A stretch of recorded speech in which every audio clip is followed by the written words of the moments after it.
In this video, I want to put to bed the excuse given for why we see moon terrain through the astronaut's body in Apollo 11 Moonwalk video. The most detailed answer to this is the one that can be found at the top when performing a search on Quora.com.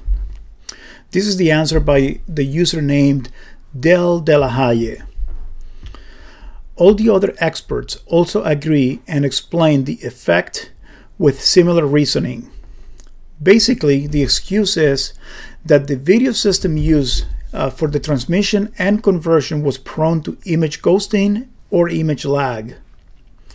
The conversion was from the native 320 lines and 10 frames per second to 525 lines, 30 frames per second in the USA, and 625 lines and 25 frames per second in Europe.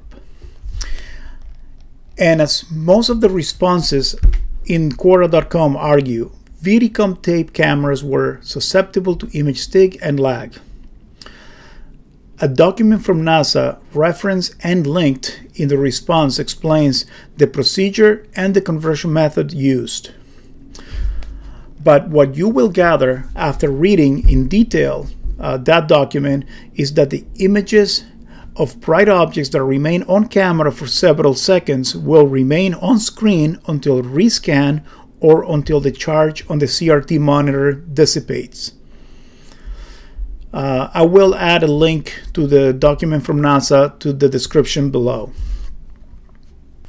Alright, so this is the Apollo 11 EVA television scene 2. Astronaut Buzz Aldrin exits the lunar module and climbs down the ladder to the surface of the moon.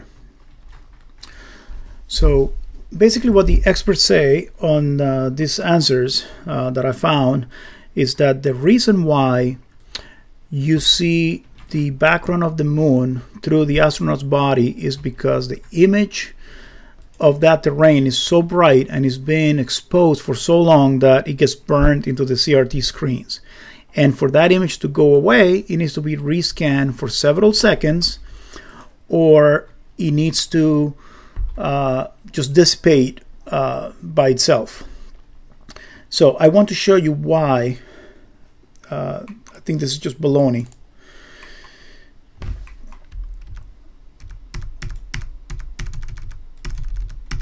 I have a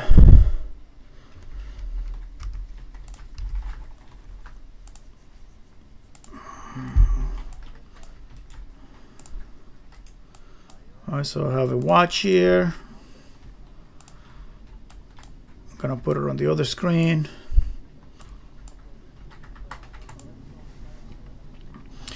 And we're gonna start counting right now. I'm gonna stop watch, and I want to show you the what is good for the background. It should be the same for the astronaut. So I'm going to show you how he's been standing in the sunlight, and this area right here that I'm pointing to, it's been on the screen for right now over 20 seconds, and when he moved away, doesn't look any different than the rest of the background. We can start counting again. I'm gonna reset and count. 5 seconds,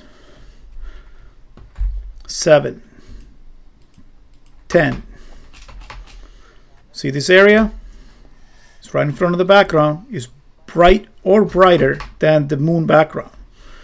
And as he moves away, there is a little bit of ghosting, maybe 2-3 seconds, actually 1/3 of a second at the most, and then back to normal, just like it is with the remainder of the background, which is sort of a glare from the camera. I mean, this background here where he was standing is no different than anywhere near the other background.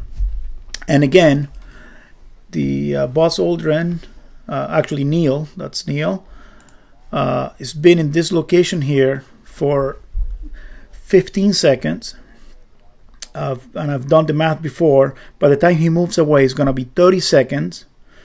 And this triangle, which is in between dark areas of the lamp and the background, when he moves away, it'll take a fraction of a second for it to go away and to go back to the same ambient color as the rest of the background. So basically, I've read through the documentation, and after a few seconds, the CRT screen should discharge by themselves, which is the worst case. And after being rescanned by a different image of similar or brighter contrast, it should go away within a fraction of a second, after I believe about 6 scans, which is 3 scans. Each pair converts the 10 frames per second to the 25 or 30 frames per second conversion. So basically, what you're seeing here is not what they're trying to tell you that it is. It's basically just a really bad analog compositing, and to their point, to go back, I mean, now you see Buzz Aldrin going down the ladder. So that was Neil first, and now this is Buzz Aldrin going down. And you're going to see how the background, the Terminator line, never really goes away like they say that it's supposed to go away, even after several seconds. So this area right here, I'm not going to move my mouse away from this area, it's been for about 7 seconds, 10, 13, 15. You see the line still there, specifically this area that was the one with its leg at the beginning. Now it moved away, but after almost 20 seconds of the astronaut body being over that area in the horizon, it never really went away. And that's 20 seconds of rescanning, or to allow the tube to go away. And you never really see the line go away, even after he remains in that area for a long time. I mean, it gets confused with the texture of the body, but he never really goes away. Even just him moving around, the line comes back even without going away. You see there? Even without him going away from the area. Just by moving around, another part of his body moving through the exact same area in the horizon. So it's definitely a analog composite issue, not what they're trying to tell you that it is. So whenever you hear people tell you about these excuses for why the astronauts seem to be transparent, just point them to this video and please share. Thanks for watching, guys. Bye.